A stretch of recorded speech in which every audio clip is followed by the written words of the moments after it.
What's up, everybody? I believe that a 3 and D 2 guard should be the biggest emphasis in next year's draft. And John Wall, to me, is the best wizard from any era. I'm going to convince you about that next on Locked On Wizards. You are Locked On Wizards, your daily Washington Wizards podcast. Part of the Locked On Podcast Network. Your team every day.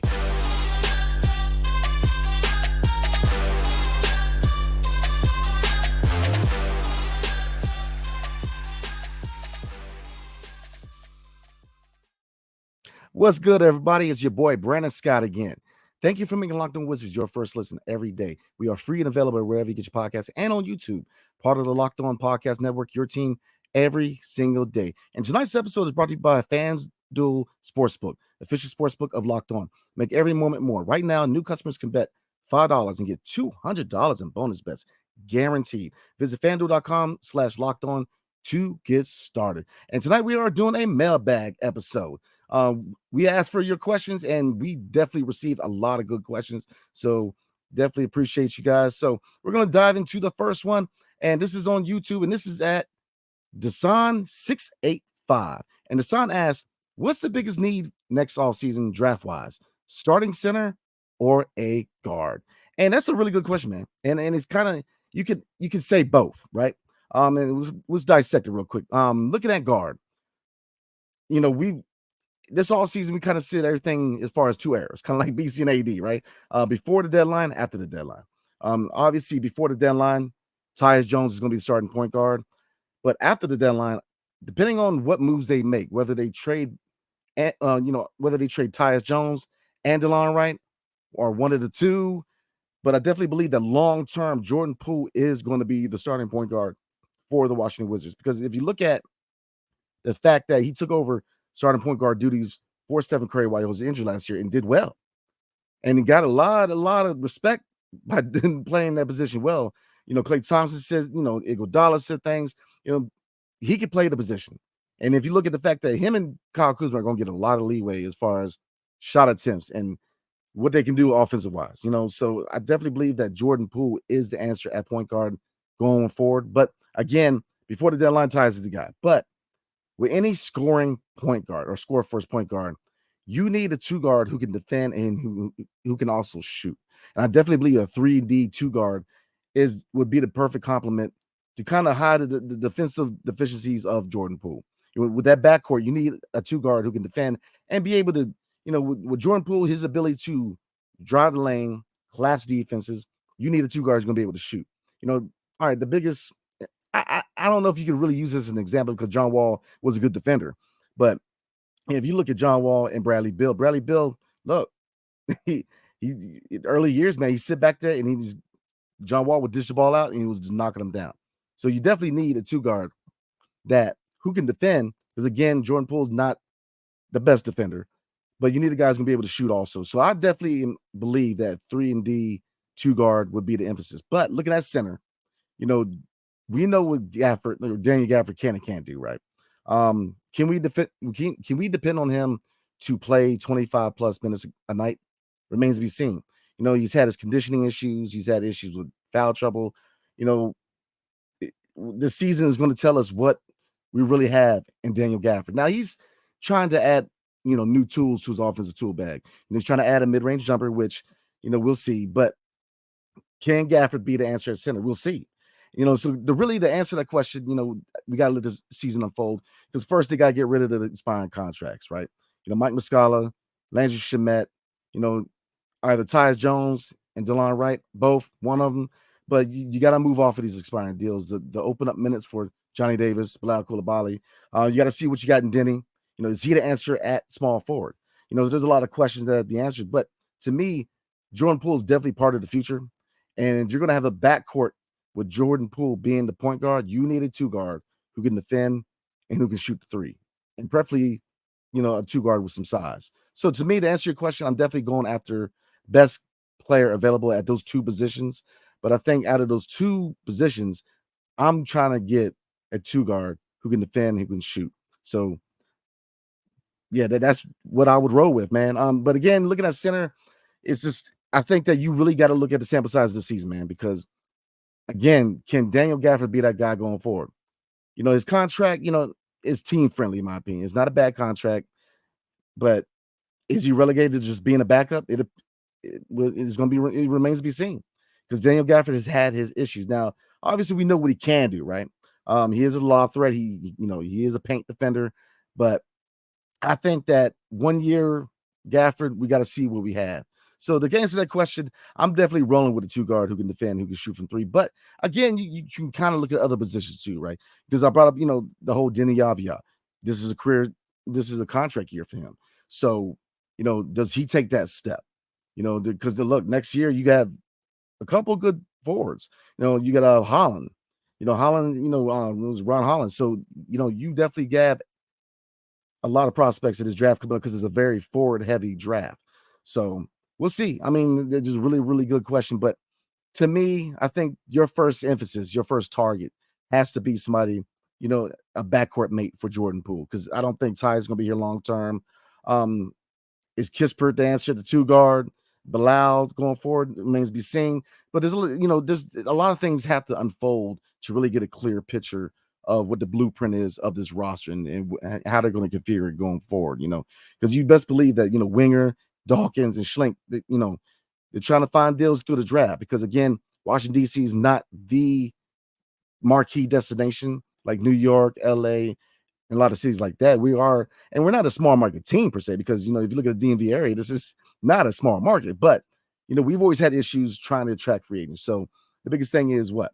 Building through the draft, maybe taking on bad contracts, finding diamonds in the rough. So, they're going to have to be creative about constructing this roster going forward. But again, if you look at Kyle Kuzma and Jordan Poole, he's the type of player where, once he unfolds, once he really evolves his game in DC, I believe that people are going to want to come to DC and play with him. So, I mean, really good question, but I think the emphasis has to be 2 guard.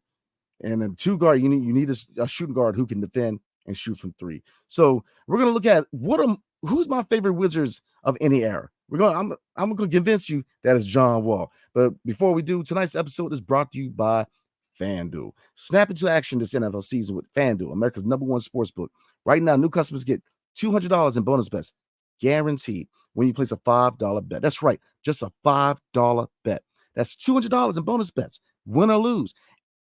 If you've been thinking about joining FanDuel, there's no better time to get in like right now. The app is so easy to use. There's a wide range of betting options, including spreads, player props, over and unders, and parlays. That's my go-to. So visit FanDuel.com/lockedon and kick off the NFL season.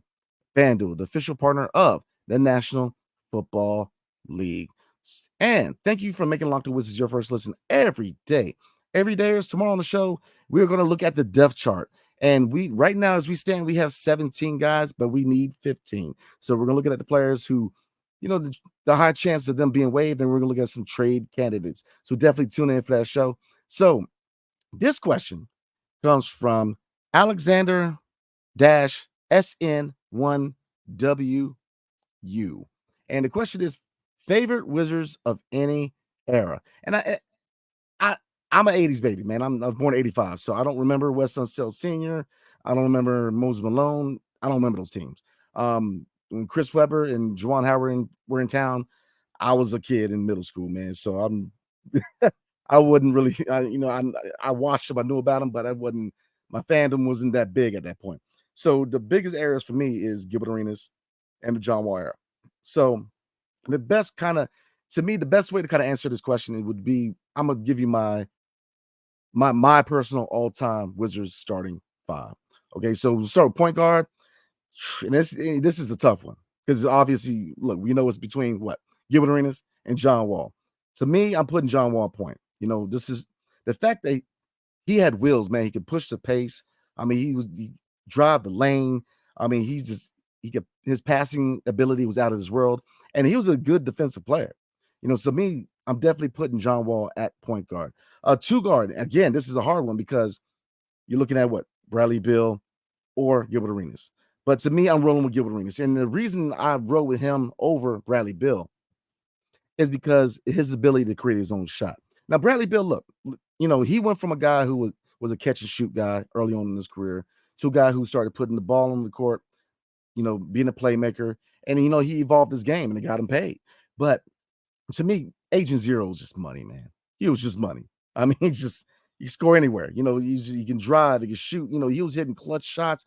He was dropping 40 pieces on the Lakers. I mean, this guy was just electrifying. So that would be my backcourt. And that's the hard part of the year that we drafted John Wall and Gilbert Arenas was still on the team, because I don't know if you guys are like me, but you're always thinking in the back of your head, man, what could have been? That backcourt could have been money, man. And, if it wasn't for the injuries to Gilbert Arenas and obviously his legal troubles in DC with the whole gun thing. But, it's definitely one of those Washington Wizards, what could have been, right? So looking at small forward, and this is a tough one, man. And getting back to two guard and even point guard, Larry Hughes. He was another person that I really liked. But small forward, man. Ronald Caron Butler. I mean, he can defend, he can shoot. He was a dog. Big fan of Caron Butler. Power forward is, I guess, it's between Antoine Jameson and Markieff Morris. And you can throw Nene in there. Man, good question. I'm going to roll with Antoine Jameson. Shout out to Providence High School, Charlotte, North Carolina, man. Look, Antoine Jameson was money. He's definitely going to be my 4. And slide into the last position, center. And that's tough, man, because he only played here for a year and a half, but I got to roll with Kristaps Porzingis. If you look at his offensive repertoire, have we ever had a center who could score like KP? I don't think so. I mean, let's go through. I mean, Gortat, John Wall famously said that he had to be spoon-fed, which, maybe that's a little unfair to a certain degree. But Okafor, Brendan Hayward, I mean, KP to me is the guy, and it's really, he was only here a year and a half, but, I'll have to roll KP. So, yeah, that would be my Wizards all-time starting 5. Definitely let me know below in your comments. Let me know, what is your Wizards all-time starting 5? Like I said, I know a lot of people might have Sunset in there, Juwan Howard. To me, I can't judge because I wasn't really, my fandom wasn't up at those points. And again, when the Wizards, or the Bullets rather, won their only championship, I wasn't even a dream at that point. So I wasn't even born. So I got to roll with the eras that I'm familiar with, and that would be the Gilbert Arenas and John Wall era. But definitely a good question. And again, leading up to training camp, we still in the dog days of the all season. So we're going to try to do, 1 or 2 mailbag episodes per week, just to break the monotony. But we're definitely going to start looking at the depth chart and a lot of other things. So, but please send us your best questions, and we're definitely going to answer and chop it up with you guys. And again, training camp is coming up. Beginning of October is training camp and preseason. And obviously at the end of October is the beginning of the new regular season. So again, appreciate you guys, man. Appreciate you guys hanging out with me tonight. Definitely appreciate the questions and everything, man. We appreciate y'all, man. And so definitely we were excited for this new season, man. So definitely rock with us this new season.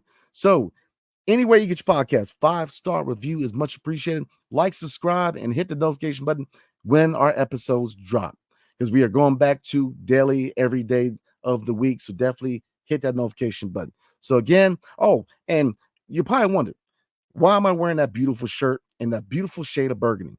Well, the Washington Commanders are 2-0, beating the Denver Broncos today, and it got close. For all you Commanders fans who watched the game, that Hail Mary almost gave me a heart attack. I'm trying to tell you. But the Commanders are 2-0 for the first time since 2011. New ownership, new era, new attitude. So definitely hail to the Commanders and hail to the Wizards. So definitely appreciate y'all.